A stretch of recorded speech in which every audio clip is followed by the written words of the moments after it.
I think this episode should be called Drink California Beer.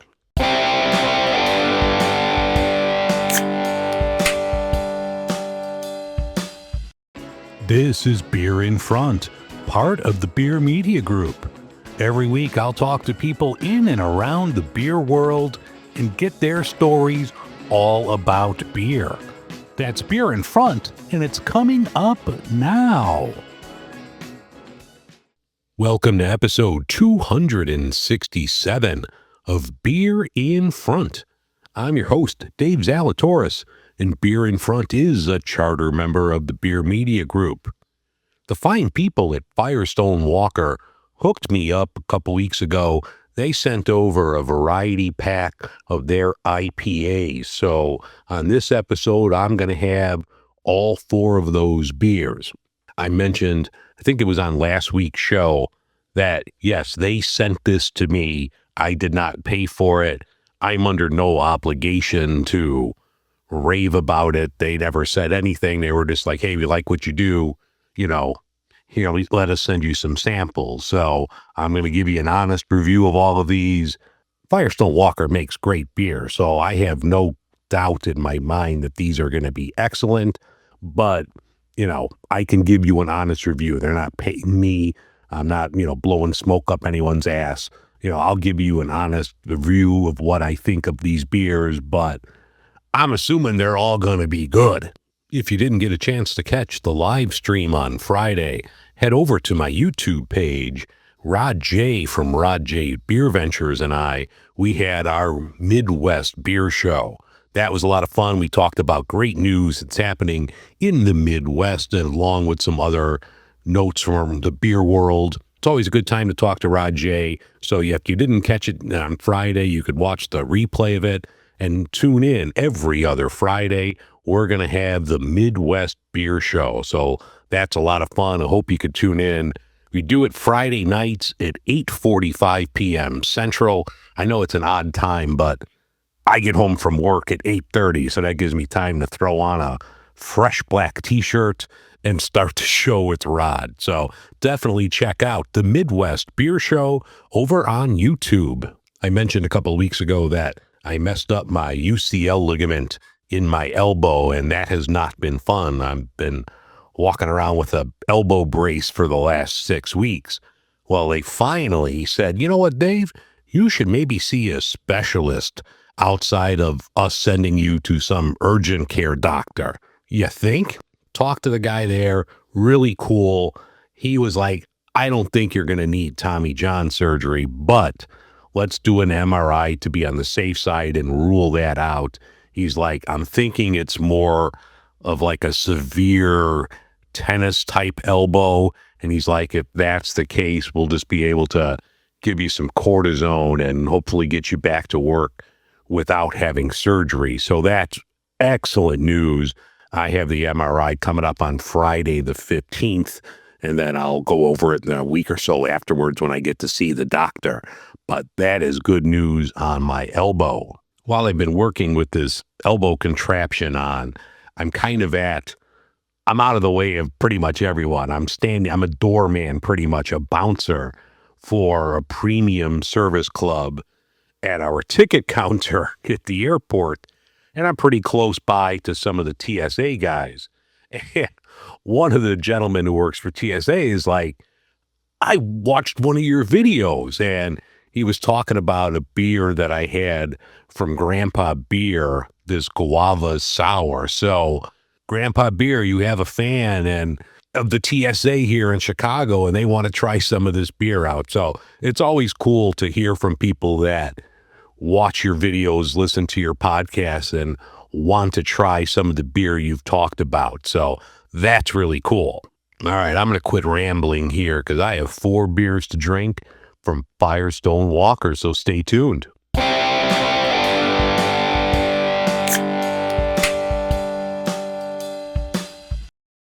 This Saturday, August 16th, is the Oak Park Microbrew Review.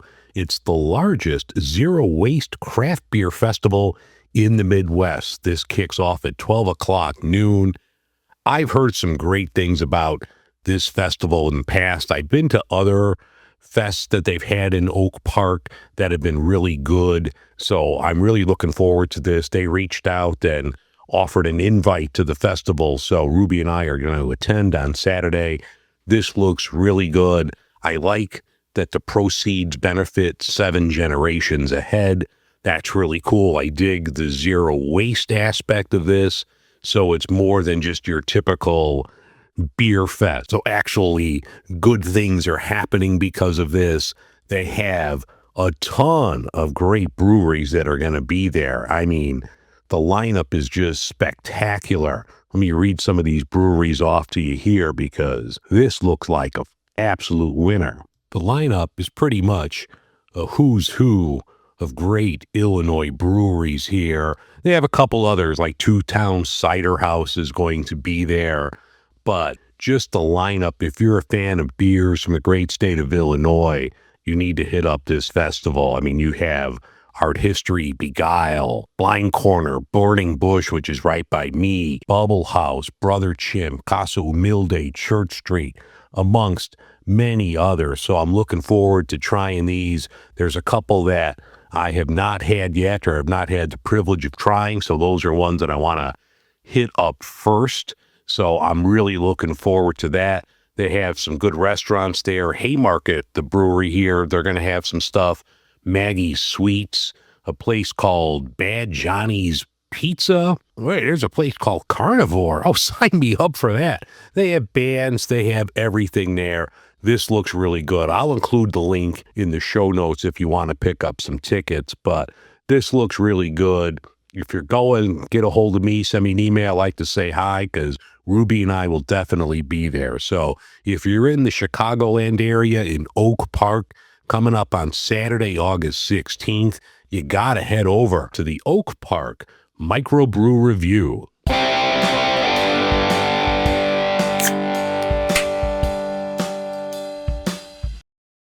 In beer and beverage news, I was reading over on Brewbound. Now, I'm a huge fan of the band Oasis, and if you haven't heard, Oasis is back, and they've been playing a series of gigs over in the UK. They're going to make it here to Chicago on the 28th and have some US shows.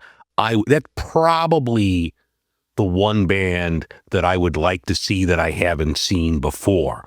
But tickets are way too expensive, and I'm not paying hundreds and hundreds of dollars to sit way up in the nosebleed at Soldier Field. So I'm going to not go because I'd rather spend my money on beer. But this was a cool article on Brewbound about the amount of beer Oasis fans had been drinking during their gigs in the UK. Now, they had a couple shows at Wembley Stadium there. They sold an average of 250,000 pints of beer each night, and they compared it to some of the other acts that have played there in the last year. So they more than doubled Coldplay at 120,000 pints, and Taylor Swift. Taylor's fans only drink 40,000 pints of beer. So Oasis fans are big beer drinkers. If you're the concessionaire company at Soldier Field and other places around the U.S., you might want to stock up.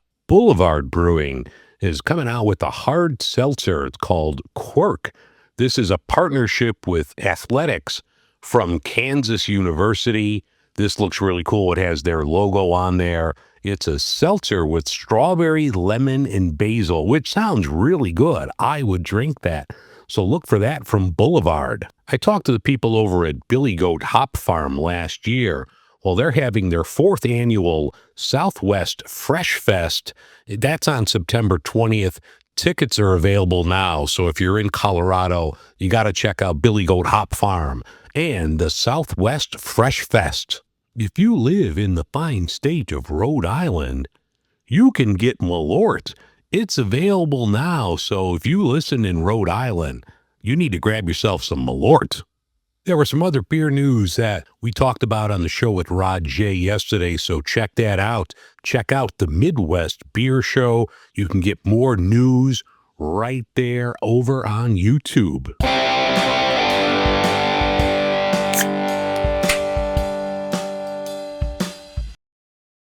All right, the beer that I'm having right now is from Firestone Walker. This is their Luponic Distortion IPA, 5.9% West Coast style. Beautiful artwork here, nice dark blue can. You've got a hop in the middle of it. You have the Firestone Walker's iconic logo, really sharp looking artwork on the can. I'm not going to do the can open and pour for all four beers, so we're just going to run this together here. But it's a really nice looking West Coast IPA. Good foam here. I like the aroma. I'm getting more like tropical notes than like you would expect out of a West Coast. So it, to me, I'm getting more like new school hops from the aroma, but I think it smells fantastic. No, it's really good.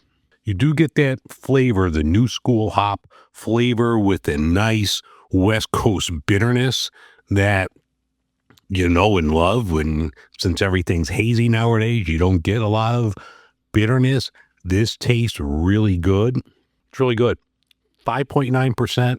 It tastes a lot higher than that. You would expect, from sipping this could be a little bit higher, but nice sessionable ABV there at 5.9, so you could have more than one. I'm a fan of this. I bought this before. They didn't have to give me this one. But they did, so I'm drinking it. But I purchased this before on my own. I like it. I'm a big fan. If you see the Luponic Distortion, or if you see their IPA mix pack, definitely throw it in the cart. All right, the next beer that I'm going to have from Firestone Walker is their Extra Pale Ale, or XPA, if you will. This is a 5% alcohol beer. You're saying to yourself, what's an extra pale ale? Well, they're huge in Australia, New Zealand, that part of the world. The extra pale ale, usually a little lighter than your American pale ales. They have a little more hop flavor and lower malt sweetness. So let's crack this one open here from Firestone Walker. It has a really nice light color, good couple fingers of foam here. Love the hop aroma. Hits you right up front. Smells fantastic. Yeah, it smells excellent. That's good. You do get that big hop flavor up front, and I do see what they mean by lower malt sweetness, so you don't get a lot from the malt. It's just mostly the hops that I'm getting here. I think it tastes really good. I'm assuming it didn't list on the can, but I'm going to assume, and actually, let me hit pause and fire up the Google machine. Stand by one moment. Ah, yes, they use some Southern Hemisphere hops here.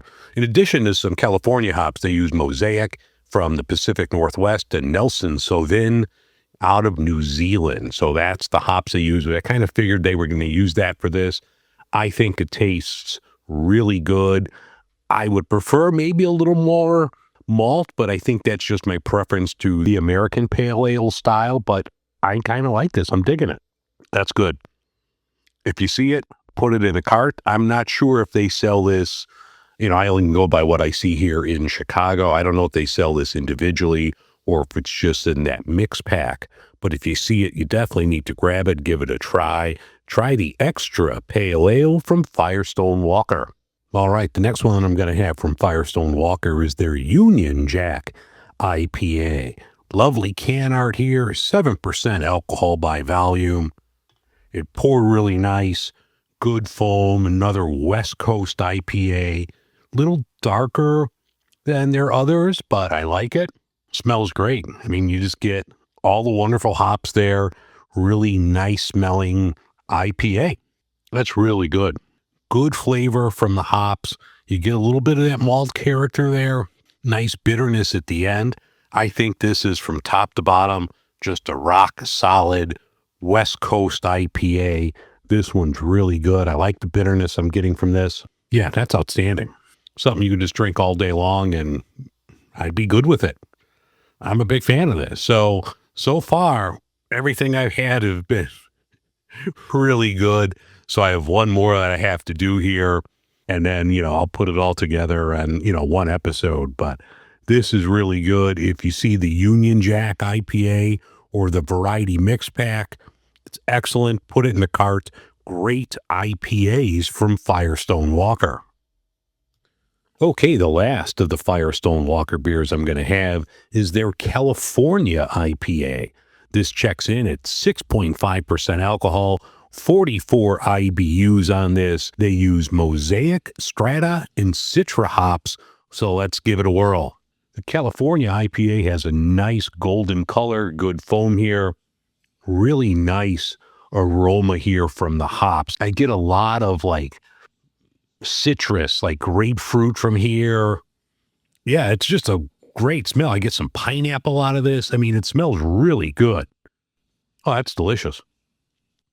I get all those notes. I get like some pineapple. Trying to think what else I'm getting out of this. Let me have another sip. Maybe some like orange tangerine like notes out of this. It tastes really good. Like, I don't know. It's hard to pick a winner out of this 4-pack. I thought all 4 of these were really good. This one's excellent. Only 44 IPUs, but definitely has that West Coast like bitterness that you get on the back. I think this is excellent. So if you see this California IPA, you got to grab it. If you see this variety pack, you could pick it up all over. It has the California IPA, the Luponic Distortion, Union Jack IPA, and also the Firestone Extra Pale Ale. All of those are great. I highly recommend it. I need to thank Firestone Walker for hooking me up and sending this my way. I do appreciate it. All 4 of these beers are great. I will purchase these again in the future on my own. Thank you to Firestone Walker, and cheers.